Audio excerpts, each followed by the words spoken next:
Hey folks, welcome to my channel Number Pen. So there we have the problem on the screen. Integrate the following with respect to x. We have e to the power minus 3x times cos 3x.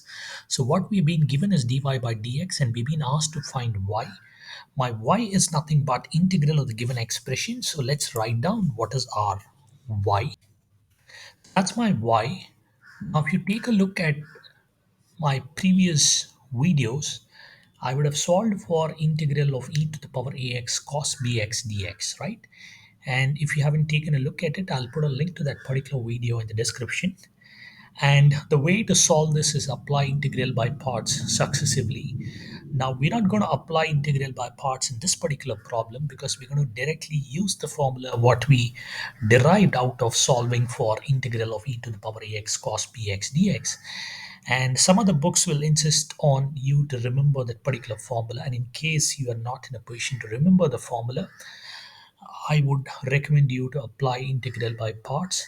And in fact, you should take a look at the video to understand the thought process behind solving this particular problem, right?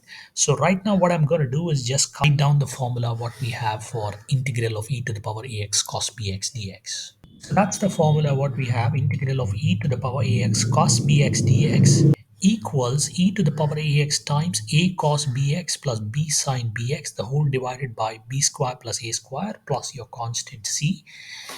And in place of a and b, we have minus 3 and 1 respectively, right? So all that we need to do is use this particular formula and make the necessary substitutions for a and b, right?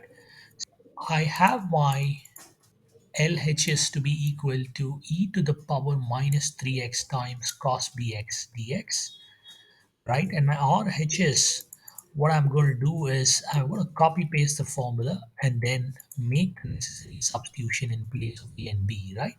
Now, before that, we will have to identify what is our A and B. So let's do that.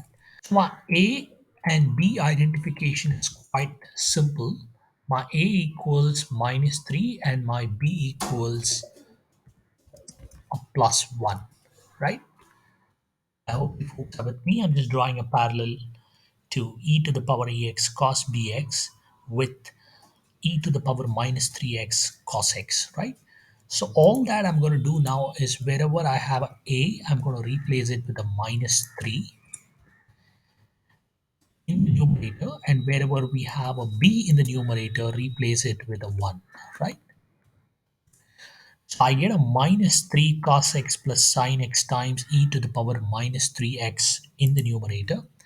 And in the denominator, I have a b square plus a square, which is nothing but a 9 plus 1, which is nothing but a 10. So there we are. My answer to the problem is e to the power minus 3x times minus 3 cos x plus sine x, the whole divided by 10 plus c. Let me highlight my final answer in pink. So there we are. I hope you found my content useful. Please do subscribe to my channel and support. Thank you.